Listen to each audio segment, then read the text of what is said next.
شایسته هر ډګر کاڼي بوټي کیمیا سپیره خاوره سره زر. غزني کې د روان کال لومړۍ شپږو میاشتو کې سلګونه میلیونه افغانۍ عواید راټول او زرګونو نویو پیرودونکو ته برېښنا ویشل شوې. د غزني برېښنا حوزې ریاست د روان 1403 لمریز کال لومړۍ شپږو میاشتو کې له پلورل شوې برېښنا او متفرقه خدماتو څخه ټول ټال 115 میلیونه 49116 افغانۍ عواید راټول کړي دي. ورته مهال یا د موده کې د شبکې پراختیا برخو کې هم د پام وړ پرمختګونه شوي او 1618 نویو پیرودونکو ته میټرونه نصب شوي او د لومړي ځل لپاره د غزني پوهنتون ته د برېښنا اسانتیا برابره شوې ده.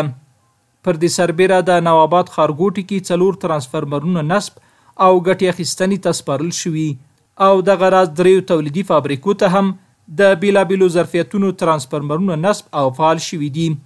د شبکې پراختیا برخو کې د ځایي اوسیدونکو همکاري زیاته شوې چې د توحید آباد سیمې لپاره د 10 ترانسفرمرونو لومړنۍ تخنیکي سروې بشپړې شوي دي او د یو شمېر دولتي ادارو لپاره هم د برېښنا رسونې لومړنۍ تخنیکي سروې شوي دي. د شبکې اصلاح په موخه هم یو شمېر میټر بکسونه مزي او کیبلونه نوي شوي چې ورسره د پیرودونکو برېښنا پیاوړې او ډاډمنه شوې ده. د افغانستان برېښنا شرکت رهبري د ټولو پیرودونکو له لوري د برېښنا لګښت پیسو پر وخت تحویلول او د برېښنا شبکو پراختیا کې همکاري ستایي. پټه خزانه د لعلونو او کانو بیا آباد بکړي هیواد.